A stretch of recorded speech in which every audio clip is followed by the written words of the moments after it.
Good morning, everybody. Today, with another episode, I'm hosting Laurent from Movu.ch, a Swiss startup, and I'm very pleased to welcome you.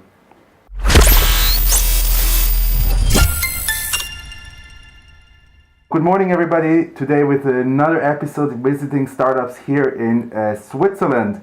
So I would like to welcome Laurent from Movu.ch. So hi, everybody. Just take it away and give us a few words about yourself. All right, cool. My name is Laurent Decrue. I'm from Basel, originally from Geneva. I studied business and economics in Basel.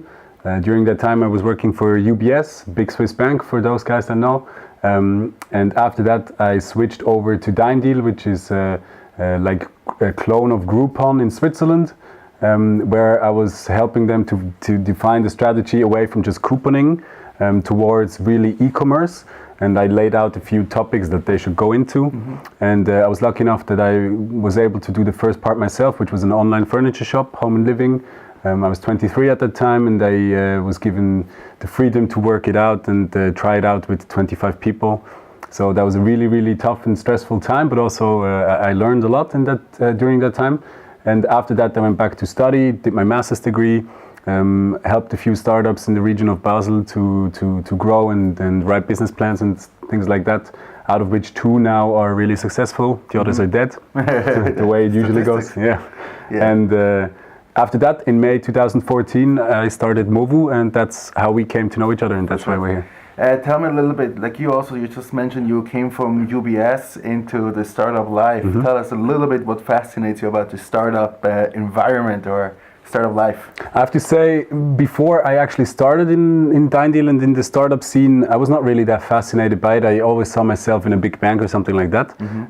But then because of the financial crisis, I lost my job at UBS. And now looking back, that really was fate. I'm really happy that it happened, because the fascinating part about startups is everything moves really, really fast. Even though you have a strategic plan where you want to go, every few days you have to switch, you have to find a different angle, you get inputs that you didn't know about a few days ago. It's not like you've been running the business historically for 20 years and you know exactly what you're doing. Every day or every few days something comes in that completely can change the view on how you see your own business or how you see your competition. And that is just amazing, because every day can either be really, really crazy good or really, really crazy bad, and in between there's really not much. So it's either euphoric or depressing. Right, cool. So now you're working, or you founded a startup yourself, and you're the CEO also of that startup? Yes. Tell us a little bit about Movu.ch. Okay, so Movu.ch is simplifying the moving experience for everybody that lives in Switzerland.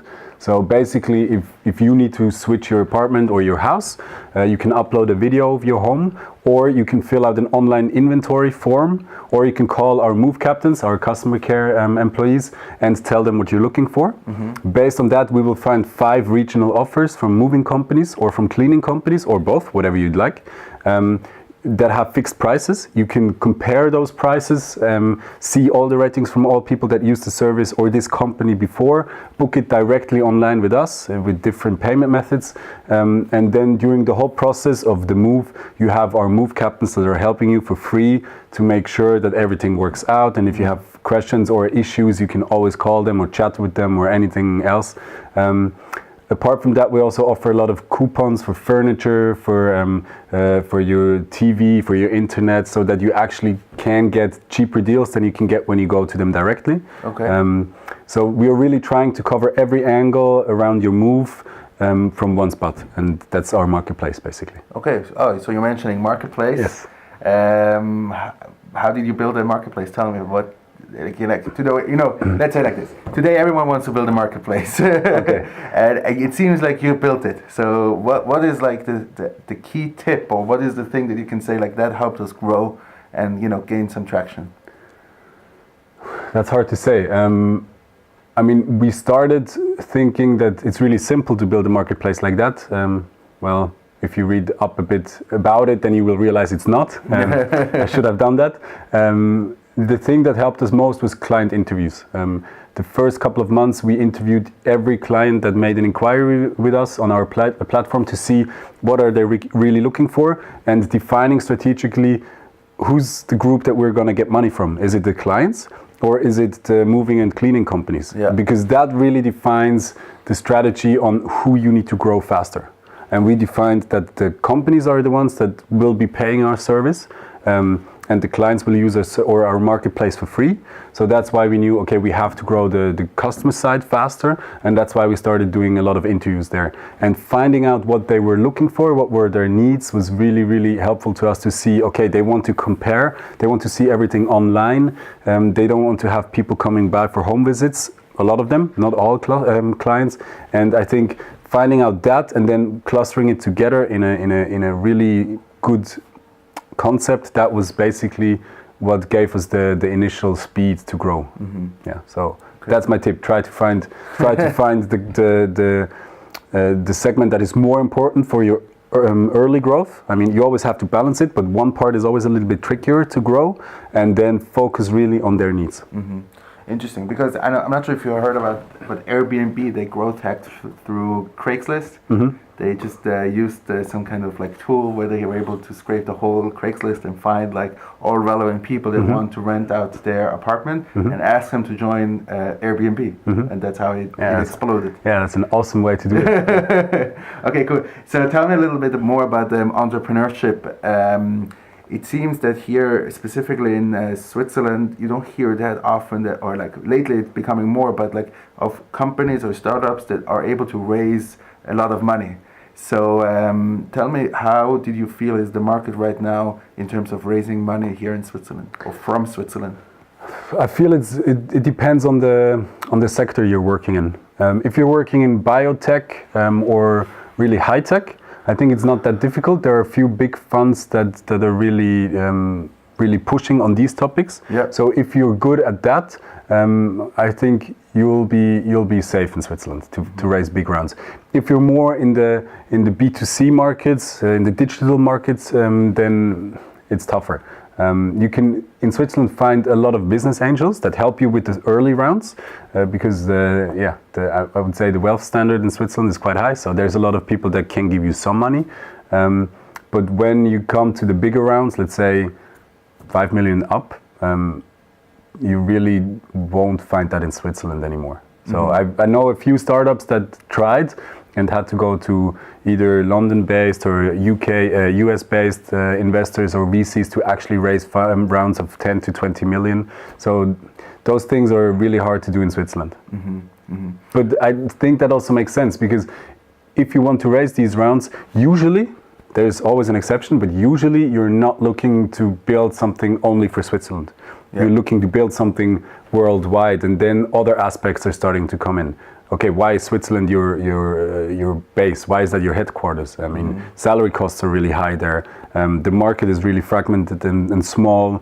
Don't you think you should move somewhere else, like Berlin or UK or even USA? And once these discussions start, you start realizing that, okay, maybe if you want to attract those VCs or those investors, you probably also have to move parts of your organization there. That's just what I see. Right. So, I mean, the follow-up question is obviously like, where do you see Zurich as a startup place? Is it a place attractive for startups, or? Yes. The reason why I think it's attractive is because people have a lot of money to spend in Switzerland. That's just the case. So if you're trying to find ways to get your product to market, Switzerland is a good place. Obviously, we are not the earliest adopters of any technology or anything like that, but if you want to sell something, try in Switzerland, because people have more spare money in their pockets. It might be easier to get them to do that.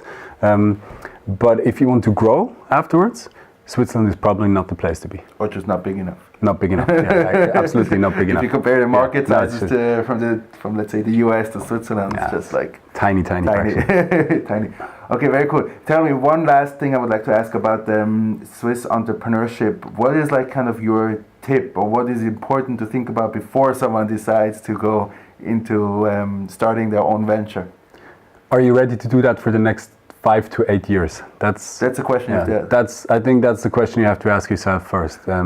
or even are you ready to do that for the rest of your life? I mean, you get hooked by startups. You don't want to do anything else anymore, and it's like a drug. So yeah, you'll be hooked with it for a lifetime. But I think the hardest part is if you start, the first couple of years is just an amazing and crazy amount of work at low returns. You don't get a lot of salary, and if you have a family that you need to take care of, you really have to think about whether you should do that in the start or not. So yeah, be ready to do it for a lot of years. Okay, cool. So thank you very much, Laurent, for these insights into Movu, and thank you very much for watching this episode, and I'll see you soon with another one.